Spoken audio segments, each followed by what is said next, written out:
शारदा, तू माझ्या खूप जवळची मैत्रीण आहेस.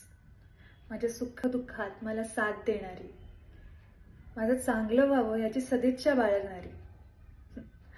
माझ्यावर फक्त प्रेमच नाही तर माझ्यावर कधी कधी रागवतेस पण तू. हो ना. आई पण तशीच. माझ्या बाबतीत जरा जास्तच हळवी येते. 9 महिने मला पोटात वाढवले तिने. मी जगावं म्हणून तिने केलेल्या जीव घेण्या संघर्षाची जाणीव मला आहे आणि त्याबद्दल मी आयुष्यभर ऋणी असेल. पण हल्ली ती माझ्यासोबत सरळ बोलत नाही ग.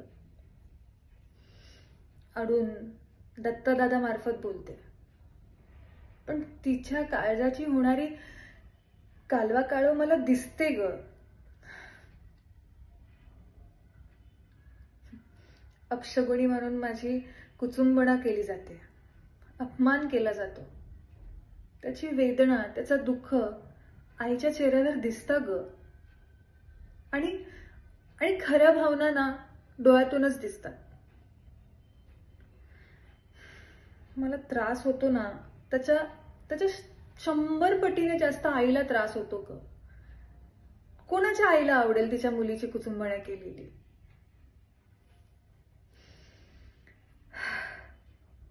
माझ्या भविष्याबद्दल, माझ्या लग्नाबद्दल विचारांचा वणवा आईच्या अंतरंगात पेटलाय ग.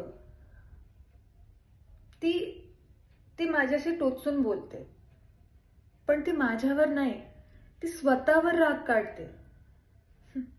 आई आहे ती, माऊली. चेहऱ्यावर रागाचा मुखवटा करून रात्रंदिवस माझं भविष्य कसं सुखाचं होईल यासाठी तळमळत असते ती, माझी आई माऊली. देवा, मला शक्ती दे. मी असं काहीतरी करू शकेन की माझ्या आईच्या चेहऱ्यावर आनंद येईल. मला तिला सुखात बघायचंय, मला आनंदी बघायचंय, मला तिला हसताना बघायचंय.